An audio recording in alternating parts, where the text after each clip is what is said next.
Hi friends, welcome to my channel. இந்த வீடியோவில் ஒரு டிஃப்ரெண்ட்டான ஸ்லீவ் டிசைன் எப்படி பண்ணுறது அப்படிங்கிறத பார்க்கலாம். நான் அதுக்காக வந்து just lining and main fabric attach பண்ணி வச்சுருக்கேன்.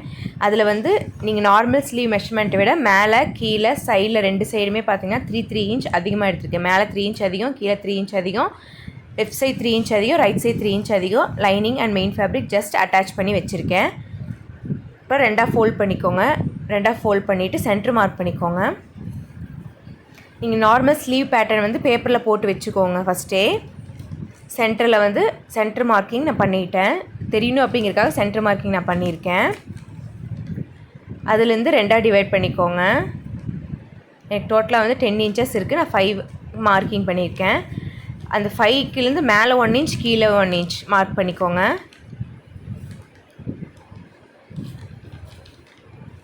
மேலே 1 இன்ச் கீழே 1 இன்ச் மார்க் பண்ணிக்கோங்க. மார்க் பண்ணிவிட்டு அங்கே மேலேருந்து left to right 2 inch mark பண்ணிக்கோங்க. ஃபஸ்ட் லைனில் 2 இன்ச்சும் தேர்ட் லைனில் 2 இன்ச்சும் இந்த மாதிரி ஜெட் மாதிரி மார்க் பண்ணிக்கோங்க. மார்க் பண்ணிவிட்டு என்ன பண்ணணுன்னா இந்த கிளாத் அப்படியே எடுத்து ஃபோல்ட் பண்ணிக்கணும். பாருங்கள் நான் எப்படி ஃபோல்ட் பண்ணுறேங்கிறது பாருங்கள். ஒவ்வொரு லைனையும் வந்து இந்த மாதிரி பிடிச்சிக்கணும். பிடிச்சி ஜஸ்ட் ஒரு ஸ்டிச் பண்ணிக்கணும். 3 கிளாத் இருக்கும். ஃப்ரண்ட்டில் பார்த்தீங்கன்னா கொஞ்சம் டிஃப்ரெண்ட்டாக வரும். ஒரு மாதிரி ஃபோல்ட் ஆன மாதிரி வரும் கிளாத்து.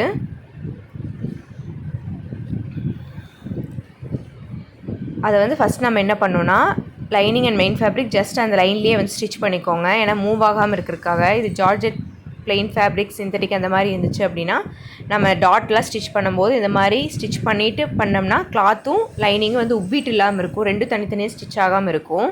அதுக்காக தான் இந்த மாதிரி வந்து ஒரு அந்த லைன்லேயே வந்து ஸ்டிச் போடுறது. இப்போ ஸ்டிச்சிங் போட்டுட்டு இந்த மாதிரி வந்து கிளாத்தை ஃபோல்ட் பண்ணிக்கோங்க.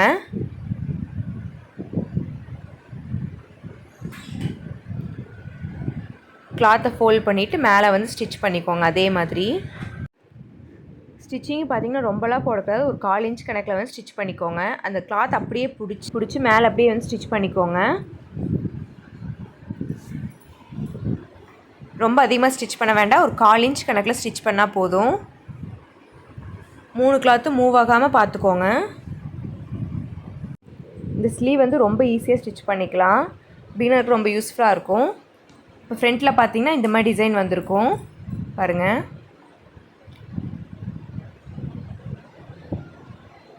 இப்போ நீட்டாக எடுத்து விட்டுக்கோங்க. எடுத்து விட்டு பின் பண்ணிக்கோங்க நகராமல் இருக்கிறக்காக. அந்த ஃபோல்டிங்கெலாம் இருக்குல்ல, ஸ்லீவில் பார்த்தீங்கன்னா ஃபோல்டிங் டிசைன் வந்திருக்குல்ல, அதை வந்து எந்தெந்த பிளேஸில் இருக்கோ அந்தந்த பிளேஸில் அப்படியே வச்சு குண்டூசி வச்சு பின் பண்ணிக்கோங்க. நீட்டாக இருக்கும்.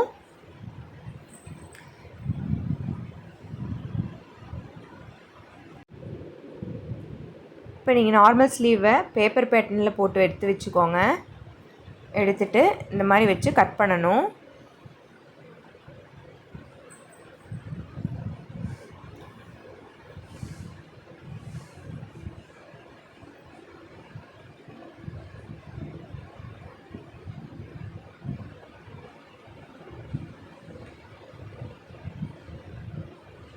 பின் பண்ணிக்கோங்க நகராமல் இருக்கிறதுக்கு. பின் பண்ணிவிட்டு பேப்பர் பேட்டர்ன் அப்படியே மேலே வச்சுக்கோங்க.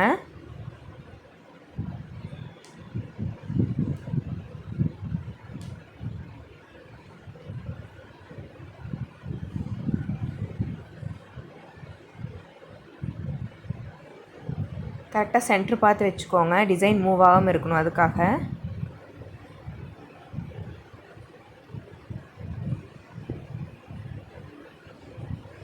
ஃபஸ்ட்டு பேப்பர் பேட்டர்னில் இருக்கிற மார்க்கிங் அப்படியே மார்க் பண்ணிக்கோங்க. இதில் வந்து ஜஸ்ட் ரெடி மெஷர்மெண்ட் தான் மார்க் பண்ணியிருக்கேன். சீமிங் அலவன்ஸ் வந்து நான் விடலை.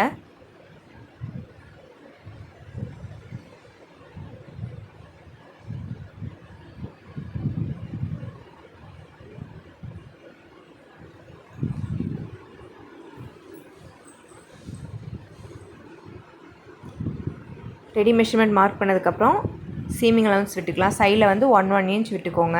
நான் ஜஸ்ட் அப்படியே மார்க் பண்ணுறேன். எனக்கு 1 இன்ச் மெஷர்மெண்ட் தெரியும், ஸோ அப்படியே மார்க் பண்ணுறேன். நீங்கள் டேப் வச்சு மெஷர்மெண்ட் எடுத்து மார்க் பண்ணிக்கோங்க.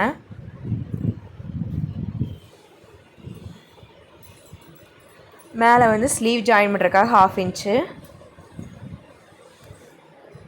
Centre notch, front arm hole deep கட்டெல்லாம் பண்ணிப்போல அதெல்லாம் எங்கே வருதுன்னு கரெக்டாக மார்க் பண்ணிவிட்டு நாச்சஸ் பண்ணிக்கோங்க.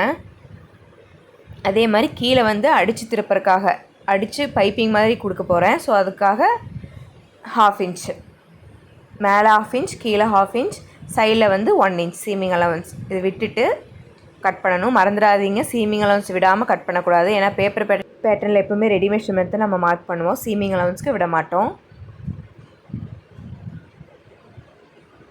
ஸோ நம்ம அவுட்லைன் மார்க் பண்ணியிருக்கோம்ல, அதே லைனில் ஜஸ்ட் ஒரு ஸ்டிச் பண்ணிக்கோங்க.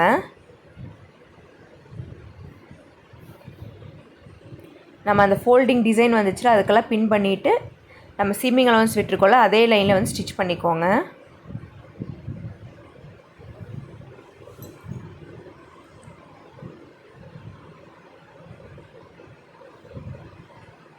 நீட்டாக எடுத்து விட்டுக்கோங்க. ஏன்னா லைனிங்கும் கிரேப்பு, கிளாத்தும் பார்த்தீங்கன்னா சிந்தட்டிக் பூனம் சாரி தான். ஸோ அதனால் வந்து நீங்கள் கரெக்டாக அமுக்கி விட்டு ஸ்டிச் பண்ணுங்கள். அப்படி இல்லைன்னா கிளாத்தும் லைனிங்கும் தனித்தனியாக இருக்கிற மாதிரி இருக்கும்.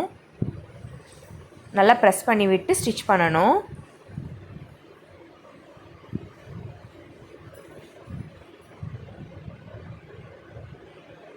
இப்போது அதே ஸ்டிச்சிங் ஒட்டியே பார்த்தீங்கன்னா கட் பண்ணிடுங்க. எக்ஸ்ட்ரா இருக்கிற கிளாத்தெல்லாம் வந்து கட் பண்ணிடுங்க. ஸ்டிச்சிங் ஒட்டியே கட் பண்ணிவிட்டு நீங்கள் நார்மலாக எப்பவும் போல் ட்ரெஸ்ஸில் வந்து ஸ்லீவ் அட்டாச் பண்ணுவோம்ல அதே மாதிரி தான்.